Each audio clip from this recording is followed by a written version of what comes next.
In the bustling city of Lagoa lived a stunning, vivacious woman named Chukwu Kasima, or even Casey for short, and as she was so fondly called by friends, Queen Casey. She had that African queen beauty, the glowing ebony skin, large round dark eyes, and supple lips. Then that body to die for, those loaded bosoms, curvaceous hips, and a large round behind. She was truly the embodiment of her name, Kasima. In her heyday, Kasima was quite frankly the talk of the town, and she loved it. She was everywhere, and the desire she carried with her, the lust she saw in the eyes of the sons of Adam, was the source of an overflowing pride in Kasima. In fact, her suitors could line up from Badagry to Lekki 3 times and still remain enough to call her every day for over a year. In fact, she was a celebrity of sorts, flying with the big boys, politicians, musicians, and just generally men with full stacks. Her life was basically following a simple routine of sleep, partying, and getting laid. She had the life a lot of girls wished for, and a lot of girls still wish for. She even had her own catchphrase, "Oh, please, stop embarrassing me." This phrase she got from saying it countlessly to many suitors, and even some girls. But even she was not immune to the inevitable hands of time. She was too busy partying to see the signs, so to her, it was like it was all gone from one day to the next. Her long line of suitors vanished. Her phone no longer blew up by the minute. Her proactive girl friends were all of a sudden too busy, and like salt that had lost its taste, or a flower that had lived its age, Queen Casey, as she was fondly called, was now a thing of the past. 33 years of age, but nothing to show for it. Not even the money. She had squandered it all, or the clothes and shoes which were out of style. Kasima went from hot cake to cold EBA, and that was just putting it nicely. It didn't help that most of her fly girls had hugely gone and settled down, got married, had kids, and abandoned the street life, leaving Casey alone with no one to turn to. In fact, the posh apartment she still lived in, she was now paying for by servicing the landlord whenever he felt like it. This wasn't the life she envisioned for herself at this age. She thought to herself on one of those days when the man lay snoring next to her. But thoughts like these were always double-edged, reminding her that she quite frankly never even envisioned her future. This realization always came with very hot tears. The kind of tears that you would just sit there silently while your eyes bleed hot salt and water. The thought of ending it all had often crossed Kasima's mind, but the strength and the courage to do that always failed her. Why is my life collapsing around me? She would always ask, banging her hands on her dining table whenever she came to eat and found crumbs. Such periods would have her calling out to those men who had been in her life.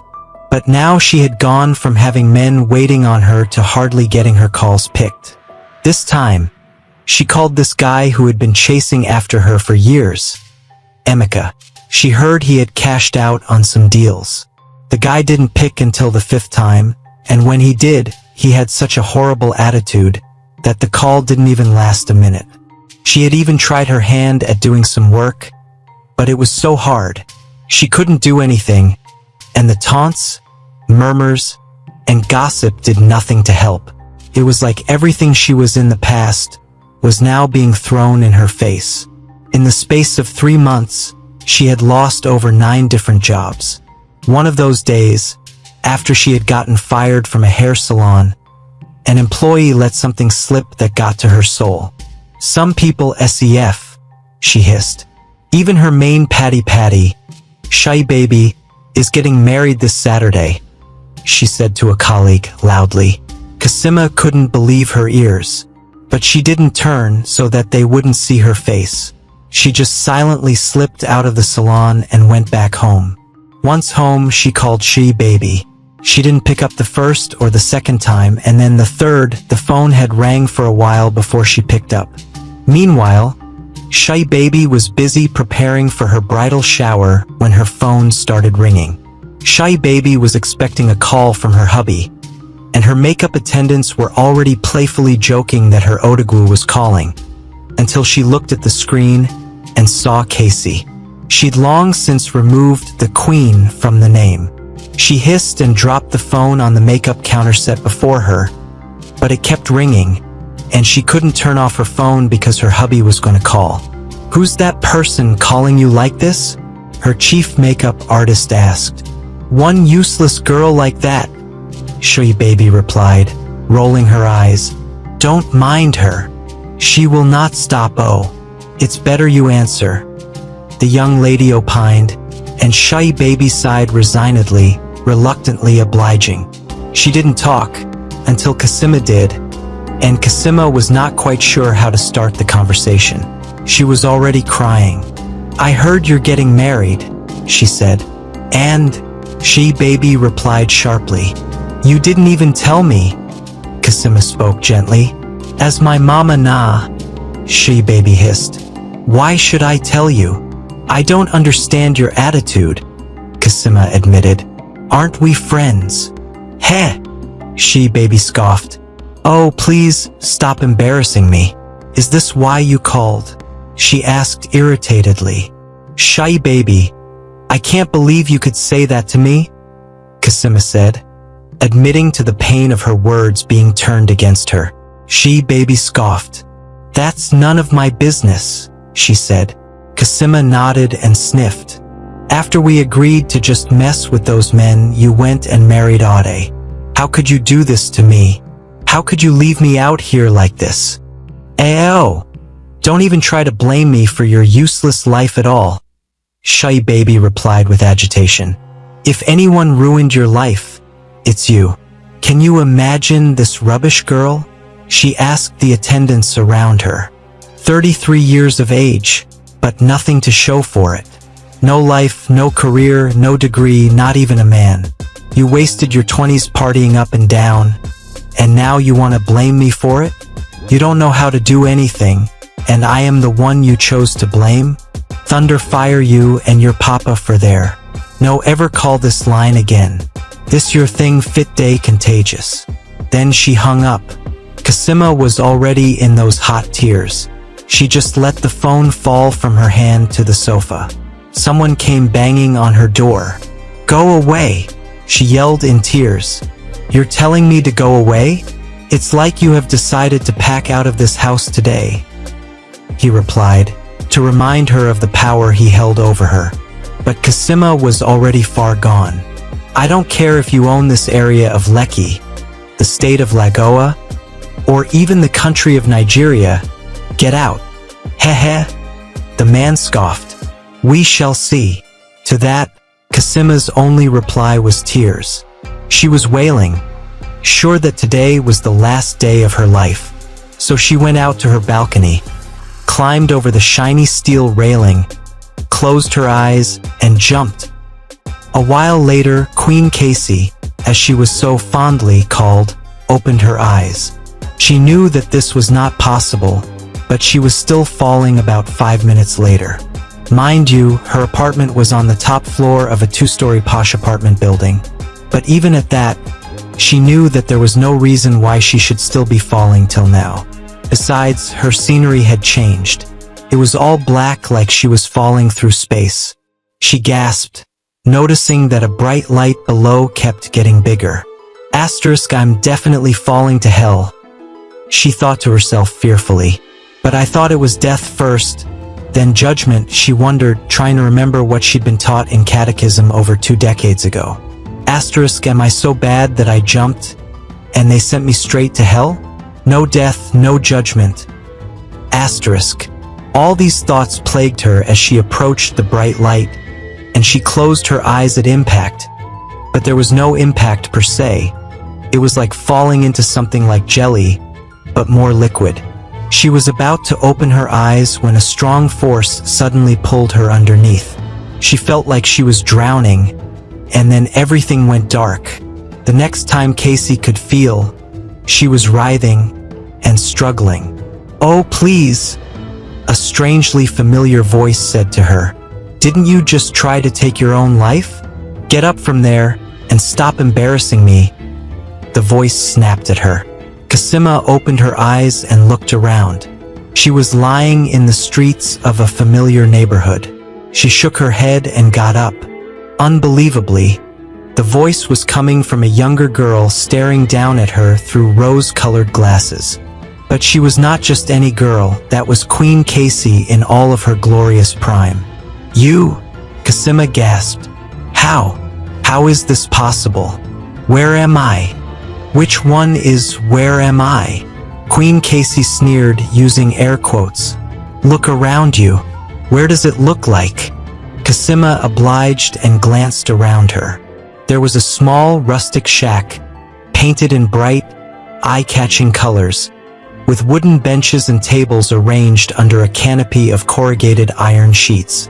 The air was filled with the sizzling sounds of grilling suya and frying plantains, as the chef expertly tended to the food, his cheerful banter drawing smiles from customers. Locals from different walks of life were gathered here, from young students to older residents, sharing stories and laughter over cold drinks and delicious snacks. The aroma of freshly grilled meat and spicy pepper soup mingled with the earthy scent of the open-air setting, creating an inviting and homely atmosphere. Kasima gasped. This was the old Baba tea joint from her childhood. But how? She wondered. How were they here? And why? She turned to her companion, but the young lady was pointing at something. Kasima followed her finger and found a much younger version of herself seated at the table with a very young Shui baby as well. One bowl of pepper soup sat on the table between them. As this junior week dawn end, "Not to enter street find better hustle-o," Shui baby said, digging her toothpick into the soup, and expertly capturing 2 pieces of meat and 1 towel. "Sometimes you talk like you don't know my father. What should I tell him?" Casey asked. "Who said he has to know?" She baby replied. "What are you saying?" Casey asked, interested. "You could keep collecting your school fees. I know where we can find someone sharp, around our age that wants to go to school. And it's all good. No one would have to know what we're doing while we work the streets and get everything we want from these men after us." "Ah, you sabio," Casey remarked, giving her a high five. "Plus the school fees go just day enter pocket." Kasima felt like the ground should open up to swallow her, watching herself doing the things she was. But before she could process her remorse, Queen Casey snapped her fingers, and the scenery changed again. This time they were standing behind a school building, looking into what seemed like the headmaster's office. It was a modest yet organized space. The walls were adorned with framed certificates and photos of past graduating classes, a testament to the school's history. A large wooden desk dominated the room, cluttered with stacks of papers, a rotary phone, and a well-worn ledger. Behind the desk, the headmaster's chair was slightly worn but sturdy, indicative of years of dedicated service. Shelves along one wall are filled with textbooks, educational materials, and a few trophies from school competitions. A ceiling fan spun lazily overhead, offering a slight respite from the heat. The room smelled faintly of old books and chalk dust, with a hint of fresh ink from recently graded papers. A window with faded curtains let in the soft afternoon light, illuminating the room with a warm, gentle glow. A single potted plant in the corner added a touch of greenery, reflecting a sense of care amidst the academic hustle. In there was her father, the headmaster, and the girl that had been posing as her for the past 3 years. She remembered that scene vividly, and of course the trouble it got her into with her father. He was devastated upon paying her a surprise visit, and finding out that his daughter had never returned to school after her junior week exams. Just when it became too unbearable, Queen Casey snapped her fingers again. The street was lined with colorful, often dilapidated buildings, and makeshift stalls spilled onto the sidewalks, selling everything from fresh produce to second-hand clothes. Children in worn uniforms dashed between houses and vendors, their laughter mingling with the constant stream of passers-by. Motorcycles and rickety Danfo buses crowded the narrow road, their bright paint jobs standing out against the buildings. The air resonated with vendors shouting their wares, blaring horns, and the rhythmic clattering of okadas. From open doorways, Afrobeats and Fuji music mixed with the laughter and chatter of people, occasionally interrupted by the call to prayer from a nearby mosque. The mouth-watering aroma of fried akara and puff-puff, spicy suya, and the pungent smell of drying fish blended with the sharp scent of exhaust fumes. Underfoot, patches of muddy water collected in potholes, and stray dogs weaved through the crowd. Despite the chaos, there was a sense of community. Neighbors greeted each other warmly, and there was an underlying rhythm to the apparent disorder that only those who belong can truly understand. Then she gasped. This was her neighborhood of Ajigunla, but a piece of newspaper she picked had a date of around a decade ago. How is this possible? Kasima asked, terrified. The smartest minds on this planet will not be able to understand this. Yet you want me to explain it to you that dropped out of school in JSS 3. Oh please, stop embarrassing me. Queen Casey hissed, rolling her eyes. Why are you being so difficult and rude? Kasima let out, unable to take any more of her attitude. Take a wild guess, Queen Casey replied and sauntered off. Her entire being irritated Kasima, but she knew better than to watch her leave. So she ran after her. Where are we going? She asked. Apparently no one could see them, but she felt strange each time she passed through, or someone passed through her, and they too would look around, confused. Suddenly Queen Casey stopped, and Kasima had to be careful to avoid running into her. Not that she was sure of that happening, but with Queen Casey's attitude, she didn't want to find out. Gossi mama, Gossi bobai, Nian Gossi. She heard people in the street hailing her name and looked. There she was in a flimsy underboob crop top and a black leather skirt the size of a postcard, reveling in the praises being thrown at her. Kasima remembered this past vividly in her own mind. She was on her way back home after an all-night party. This was the day that the girl whom they were watching approached her home and found her things scattered on the floor outside. She immediately stormed into the house. Queen Casey snapped her fingers, and suddenly they were inside as well. They appeared in the sitting room, and Kasima glanced around. The walls were painted a faded cream, adorned with family photos and a large, colorful calendar.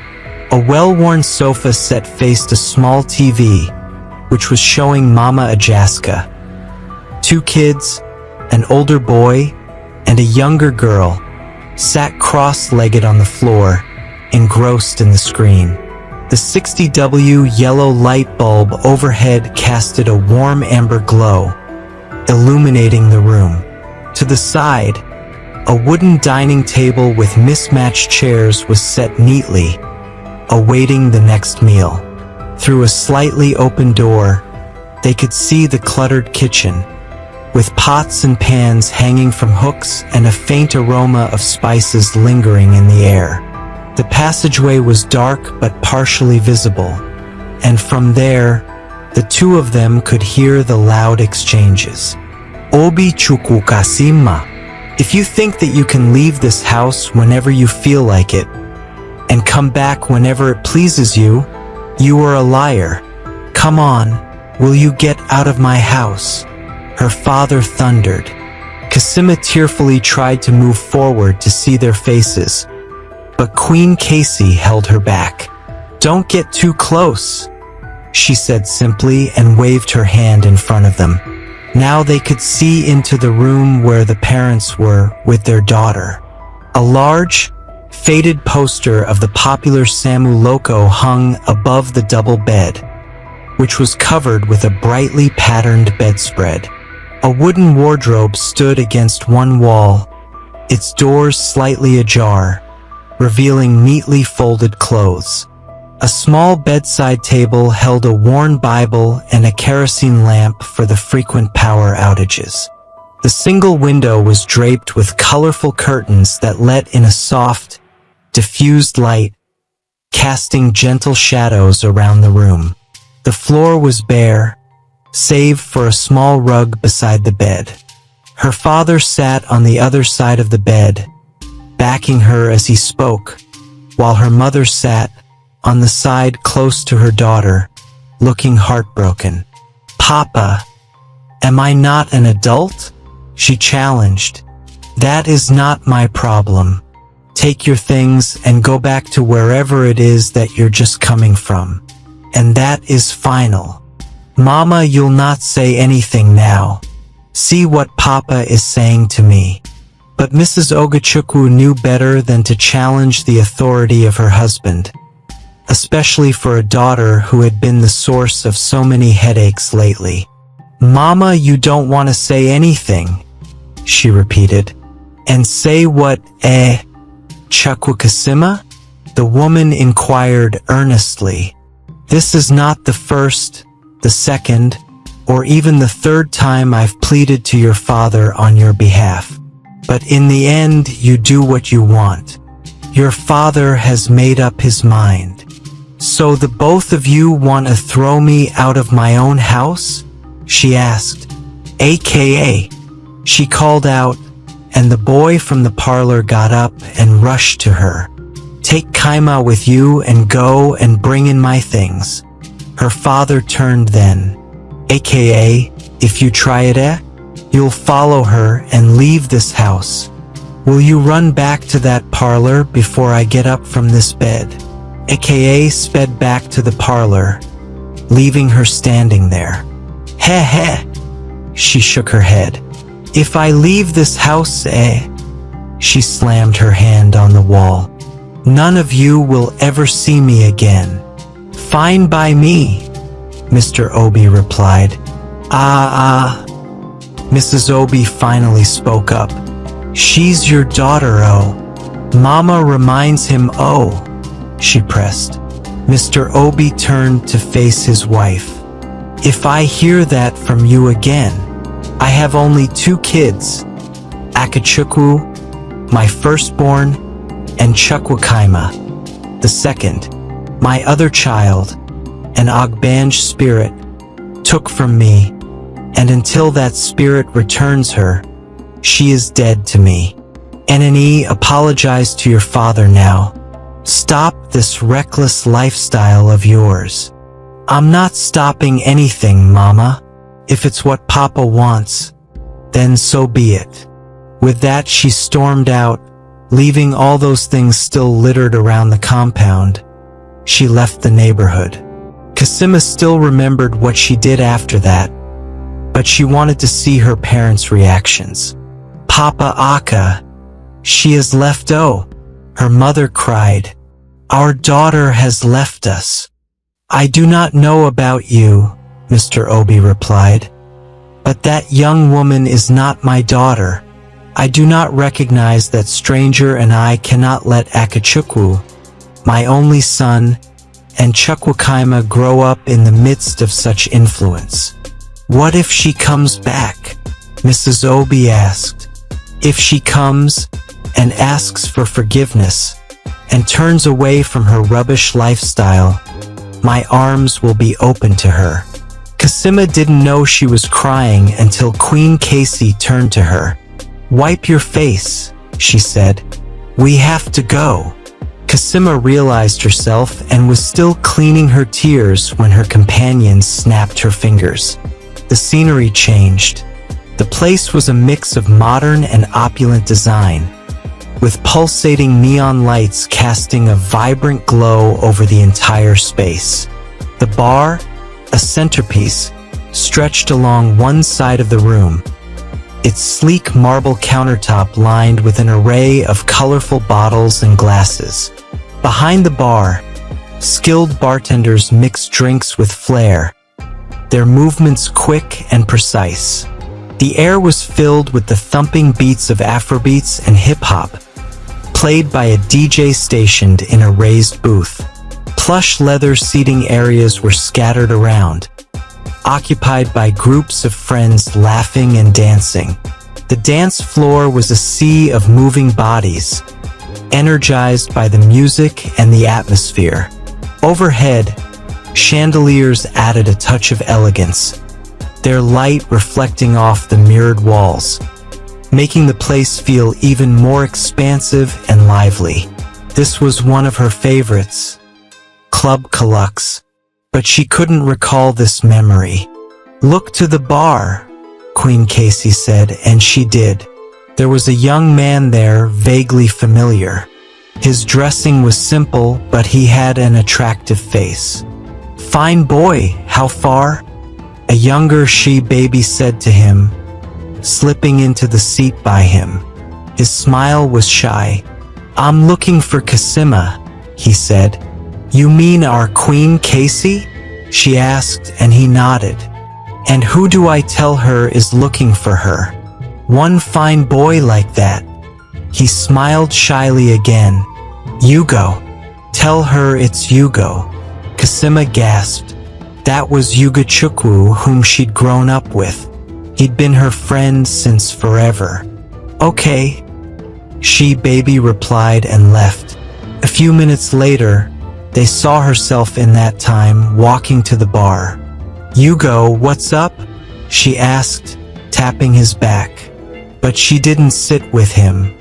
"I'm fine," he smiled shyly. "I heard what happened with your dad," he said. "And?" she asked restlessly. "So you're just going to leave?" he asked. "Is that why you're here? Who sent you?" "My mother." "No one sent me, my dear. You know I'm always looking out for you. I just think that you don't have to continue living like this. You can dash." "Oh, so you, with that hashtag 5K in your account, came to give me life advice?" she scoffed. "Oh, please, stop embarrassing me." Then she turned to the bartender. "Sweetheart," she cooed, "get him a martini. Add it to my tab." Then she left him there and returned to the VIP section of the club. Meanwhile, Hugo left without taking the drink.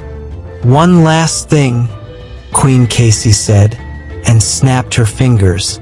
But this time, Cassima noticed that the scenery did not change. "What happened?" she asked. "Your power no day work again?" Queen Casey just gave her the evil eye and pointed at the VIP booth. Then she noticed the difference. She remembered this scene like it was yesterday. This was the day when the five of them had sworn to play with the men of Lagoa.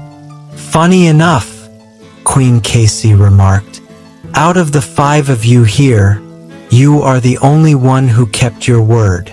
And just look where that got me," Cassima said resignedly, watching the girls she called her friends. Now she understood the subtle glances being passed around that table. Queen Casey turned to her. "I would show you the rest, but I'm sure you already know what to expect in them. And now we must part," she said and snapped her fingers. Before Cassima could speak, she was suddenly falling through the darkness again. But it didn't go like the first time. She suddenly felt something around her, pulling her out of there. She opened her eyes and she was on all fours. "Let me help you up," a very familiar voice said, and she looked up. This time she was looking at an exact replica of herself, who was holding out a hand to her. She hesitated, but took the hand and let her pull her up. "Are you actually being nice to me?" she asked, confused, and the lady chuckled slightly. "Of course, I understand your confusion. Let me explain. First, I am the ghost of your nature's presence. The one you were just with was the ghost of your nature's past. We represent what your life has been like up to this point. Everything was difficult with her because she has the attitude, character, and flair of your past dash. Was I that bad? Cosima asked. You tell me, she sighed. Anyway, I have the pains, sad calm, and sorrow of your present, and I have some things to show you. Come with me. Cosima nodded and followed. Then she snapped her fingers and the scenery changed once more. The place was glamorous and state-of-the-art. The interiors boasted a sleek, futuristic design with interactive LED panels that shifted colors and patterns in sync with the music, creating an immersive experience. The bar, still the heart of the place, now featured a digital display that showcased the menu and specials in vivid detail. Mixologists were crafting signature cocktails with precision, their skills enhanced by modern equipment. The DJ booth, upgraded with the latest technology, dominated one end, where renowned DJs were spinning a blend of Afrobeats, EDM, and international hits, keeping the energy high. The VIP sections with plush, velvet seating were now sectioned off with glass walls, providing exclusivity and a perfect view of the dance floor. The dance floor itself was packed with revelers, moving to the rhythm beneath a dazzling array of laser lights and high-tech sound systems that made every beat resonate. Chandeliers had been replaced with futuristic light installations, adding to the avant-garde ambience. The overall vibe was one of luxury, exclusivity, and cutting-edge style, filled with a trendy, upscale crowd. She could barely recognize the place, but she knew there was only one place it could have been. The one and only Club Calux. What are we doing here? I haven't been here in a long time, Cosima said sadly. Well, we're not here to see you, her companion replied. Who then? Cosima inquired. Them, her companion replied, pointing toward the VIP section. Suddenly, they were in there too. Careful, Cosima yelled. Let's not get too close. But her companion chuckled. Oh, it's fine. As long as you're not present in that scene, there's no problem. Now take a look at the ones you called friends, she said. Okay, Cosima replied. But first, why am I being shown all these? Am I not dead? As far as I know, I should be in the darkest pits of hell. Well, you're not, my dear, and soon you'll understand why. You're being too indirect. Please, just tell me the truth. Watch, her companion replied, and she turned to do so with a sigh of resignation. Her fly girls were all here. Of the 5 of them in that inner circle of friends, she was the only one absent. Can you imagine that rubbish, godforsaken bitch? That smelly nonsense called me today while I was at the hair salon, she baby said. Cosima couldn't believe her ears. Oh really?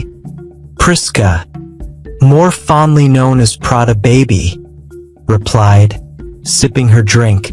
And what did she want, by the way? To beg? Because we all know that she is a finished woman. She completed and started to laugh. The others joined her until Shy Baby waved for them to stop. Something worse. Can you imagine that idiot was trying to blame me for her uselessness at her age? A person way no gree wise up for in herself. And she wants to blame me. Me that brought her into the game. You'll be helping people and they'll be paying you back with insults. This world SEF. Enough! Cosima suddenly yelled, and it seemed like the girls felt the force of it too, because they were suddenly taken aback, and bore dazed faces, glancing around them in confusion. Cosima broke down in tears, and her companion offered her a shoulder to lean on. "Believe me, I understand, more than anyone else ever can, what you're going through at this moment," she assured Cosima. "But some people are not worth crying for," she concluded. "But I'm not crying for them," Cosima replied in full-blown tears. "I'm crying because, how can some people be so cruel? I'm crying because I would have given anything to that group of girls. Because after losing my family, they were the only ones that took me as one of theirs. But now I realize that it was all a lie. Please take me away from here.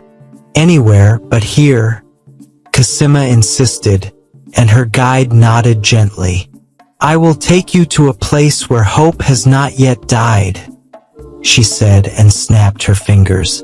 The streets looked like a mix of old and new, bustling with life and energy.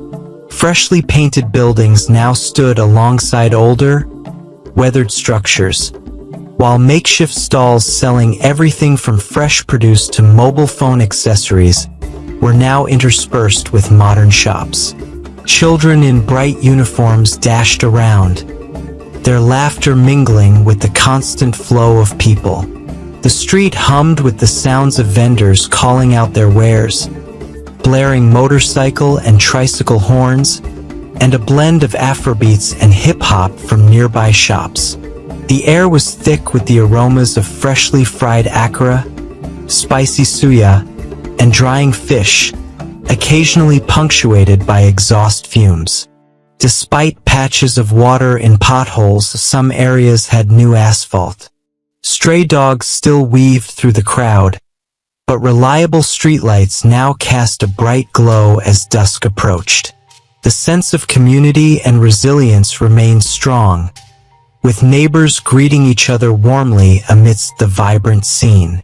A bright, warm smile returned to Cosima's face, and the glowing amber of the setting sun only served to give it more warmth. This was where she belonged. She inhaled deeply. The streets of Ajagunla, and she should have never left. "Are you done smiling around like a telenovela female lead? Because this is not why I brought you here," her companion said, cutting into her thoughts. "Ah," Cosima replied, turning to face her. "And here I was thinking that you were the nice one," she said. "Oya, imagine if it were your friend from the past, nah." Her companion laughed. "Ha!" Cosima admitted. "That one would have left me here smiling to myself like a fool, I'm sure." And the both of them laughed at that. "I've never felt so understood by someone," Cosima admitted. "Remember, I am the ghost of your present self," she said. "No one can get you better than you. Now come with me," she said, and led the way to the one place Cosima knew it could only be, her family home. The parlor now has freshly painted cream walls adorned with recent family photos and a modern wall calendar. A newer, albeit modest, flat-screen TV displayed a football game, with two kids, an older AKA, and a friend of his were watching, sitting on the arms of that steadfast sofa. It was well worn now, but it still looked comfortable at least. The boys were completely engrossed in the screen. Energy-efficient white bulbs cast a bright, warm glow over the room. The wooden dining table, now with matching chairs, stood neatly to one side, ready for the next meal.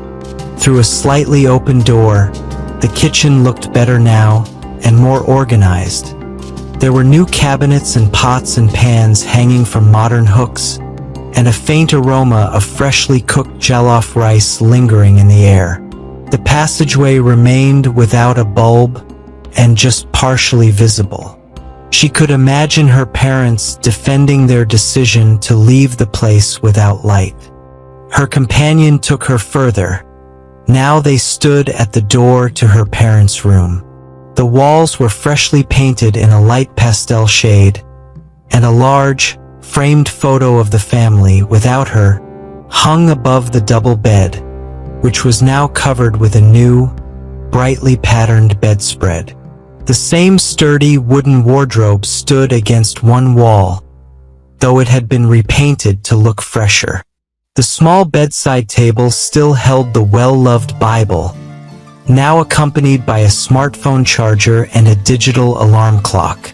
The single window, draped with new but simple curtains, let in soft, diffused light, casting gentle shadows around the room. A more efficient ceiling fan spun lazily overhead, providing a cool breeze. The floor was still bare except for a small, cozy rug beside the bed, adding a touch of warmth. Her parents looked like older but still beautiful versions of themselves, and currently her mother was crying. "Annie, it's okay," Mr. Obi assured. "I realize I may have made the wrong decision by abandoning her when what she needed was my strict guidance. But I promise you if Chukwukasima Obi just walks through that door, I will accept her, no questions asked." Her mother was still crying, but at least now she let him console her. Kasima felt a rush of hope surge through her veins. "What are we waiting for?" she pressed. "Take me home. I still have one more thing to show you." Her companion winked and snapped her fingers. Thanks for watching. If you made it to the end of this video, congratulations. I really appreciate you. If you enjoyed the story and would like a part 2, comment part 2 in the comment section and subscribe to the channel so you would be the first to be notified when I drop a new video. Do have a lovely day.